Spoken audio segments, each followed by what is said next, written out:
friends, my name is Kayla and today I'm doing my wrap up for the month of August where I read a total of 19 things.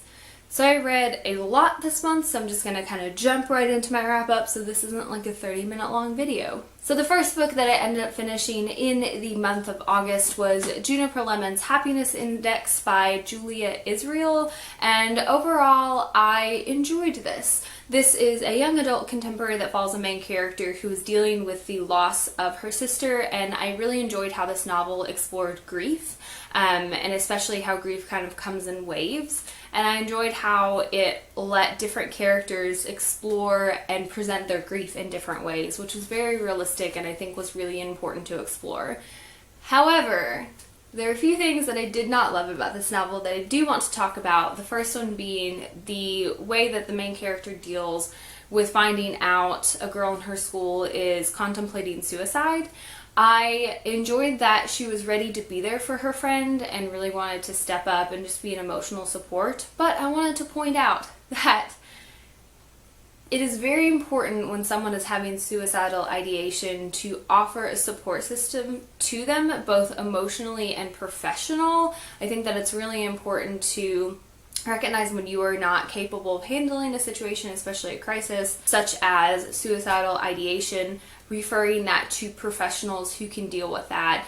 And I did not enjoy how this novel handled that very much. I just felt like it was problematic in so many ways. So wanted to throw that out there. Another thing that I didn't love about this novel is the mystery. I didn't like how it ended. I won't say too much on that because spoilers obviously, but we'll say not my favorite. However, the way that it discussed grief I thought was so fantastic, and the characters themselves were really well written. So I ended up giving this a 3 out of 5 stars. The next two books that I read actually go hand in hand, so I'll kind of talk about them together, and that is This Savage Song and Our Dark Duet by Victoria Schwab. I read these back to back, which I do highly recommend. This is a YA dystopian paranormal, I guess is how I would describe it, and it follows two main characters, Kate Harkner and August Flynn, and they both have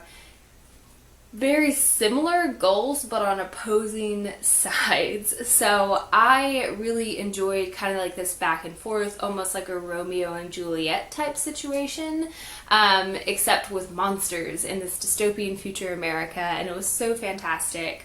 I definitely recommend reading these books back to back if you can, because the first book is very much a setup for the second book. Obviously stuff still happens in the first book, but a lot of the things that are happening in this first book are a setup for the bigger plot points in the second book.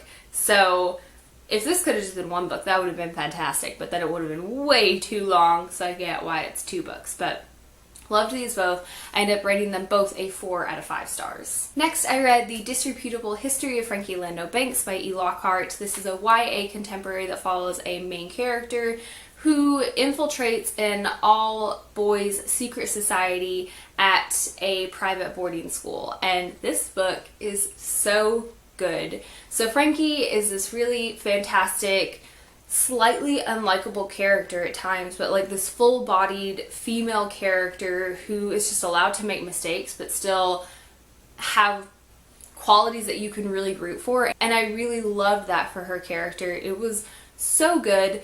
And this book just discusses gender norms and feminism and kind of flipping those things, and it was just so well written, so well put together, and just a fun story in general. So it's something I definitely recommend. I ended up giving this a 4 out of 5 stars.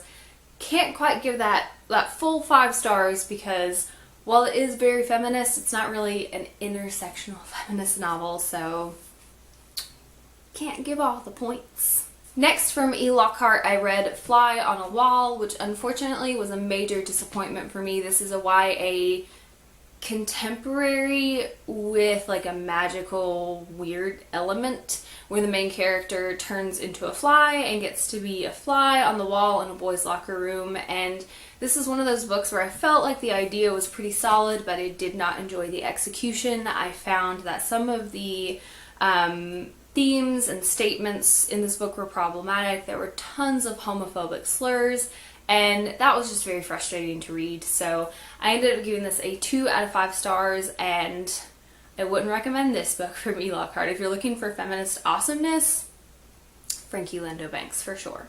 Next, I got in tons of Ann Brashares, so I read the second summer of the Sisterhood, yep, that's what it is, and Girls and Pants, which is the third summer of the Sisterhood, and these are so good. I don't want to say too much because it's the second and third book in a series. There's not really major spoilers, but I don't want to give away like the character developments and some of the plot points that the characters do have to go through. I enjoy these so much. I love these 4 girls as characters, and it just brings me so much joy to read through their progress year after year, and I always pick up something new when I reread these novels, and I love it so much. I rated both of these 4 out of 5 stars.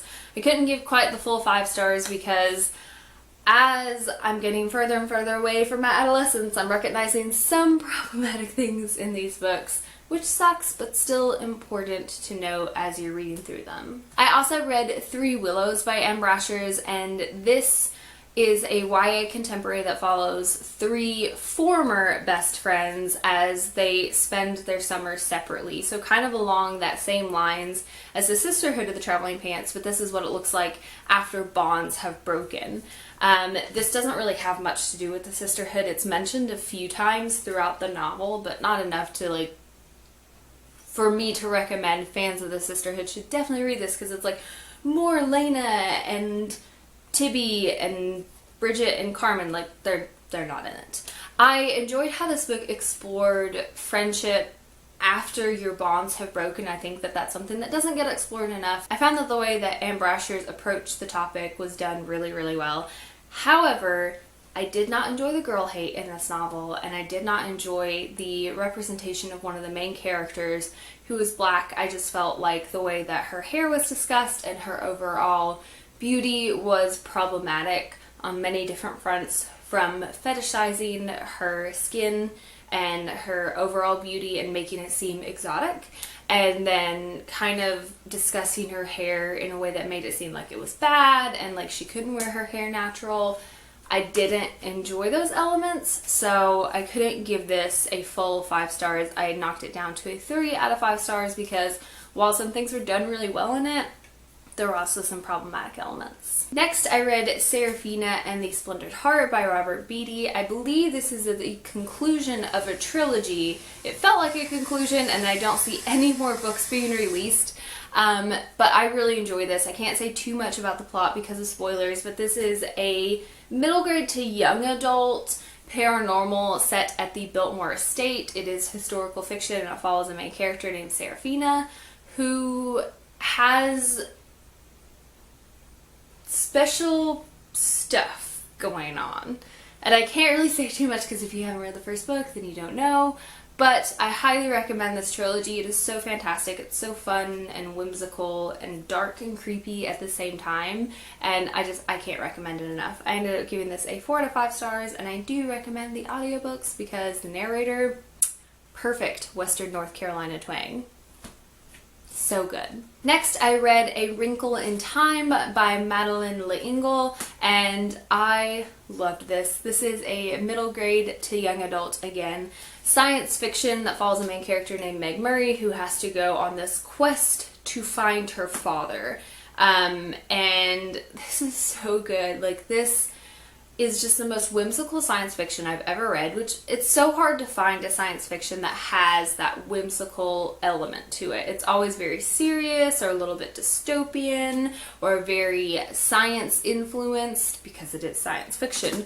This book somehow does all of that, but still keeps this whimsical aspect to it. And I think it's because Meg Murray is such a fantastically written main character that she just adds that element so effortlessly to the rest of the storyline. I loved this book so much, and I'm so excited for the movie. I ended up giving this book a 5 out of 5 stars. Next, I read Liberty's First Crisis by something Slack. I forgot his name, but, you know, picture here, you can see. This follows Liberty's First Crisis, where the Founding Fathers had a discussion on what does free speech even mean. So this book was pretty timely, and while I did not agree with all of the arguments presented throughout the novel, and while I felt like the writing was very dry, I did find that this was very educational, and I'm very excited to discuss this in my book club, which is why I read this book, because I think it's going to spur some very heated but well-informed debates. I ended up giving this book a 3 out of 5 stars. Next, I read Memoirs of a Teenage Amnesiac by Gabriell Zevin, and this is a young adult contemporary that follows a main character who has a head injury and has lost her memory for the past 3 years, I believe. So she wakes up and she has no idea what has happened in the past 3 years. Like, her memory just stops at, I think, like age 13 maybe, and it doesn't matter. This book was surprisingly good. Like, I started reading it and I wasn't feeling it, but as the book progressed, I liked it more and more. I felt like the discussions on autonomy and just being a teenager and being a little bit rebellious and deciding what you truly want for yourself were so good and so important. I feel like not enough people have read this book, first of all, on BookTube, so I'm highly recommending this. It was really amazing. I enjoyed the main character. I enjoyed how she decided to put herself first after finding out that for the past 3 years she's just done stuff because she felt like she needed to. But when she wakes up, she's like, nope, put myself first. I really enjoyed that.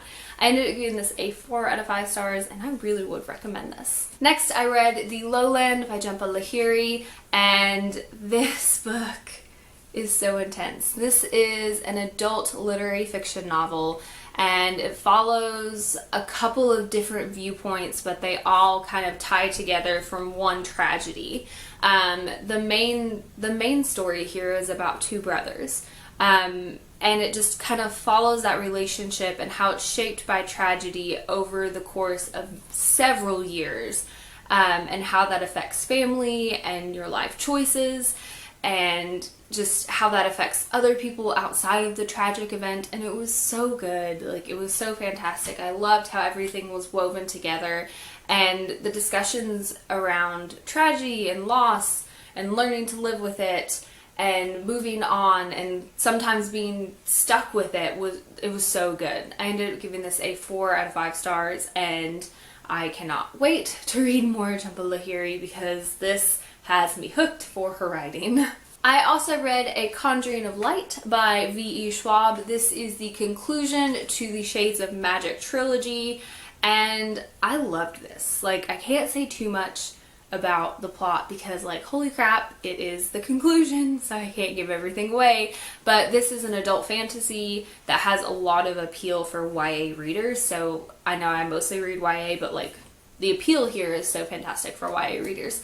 And this was just a really fantastic conclusion. I loved it so much. I felt like the middle parts did drag just a little bit, but the beginning and the end, so good. I ended up giving this a 4 out of 5 stars.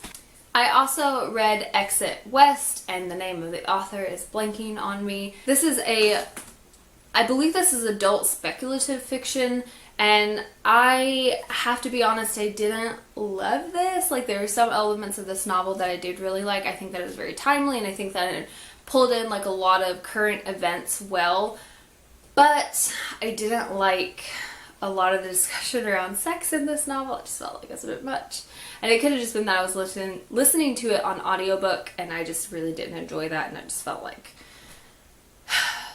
it was a lot. So I ended up giving this a 3 out of 5 stars. I might revisit this with the physical book in a couple of months because everyone I know loves this book, and I just don't get why I didn't love it. So I might give it another shot. And then I saved the best for last. So these were my 2 favorite things that I read this month. The first one being Eliza and Her Monsters by Francesca Zappia.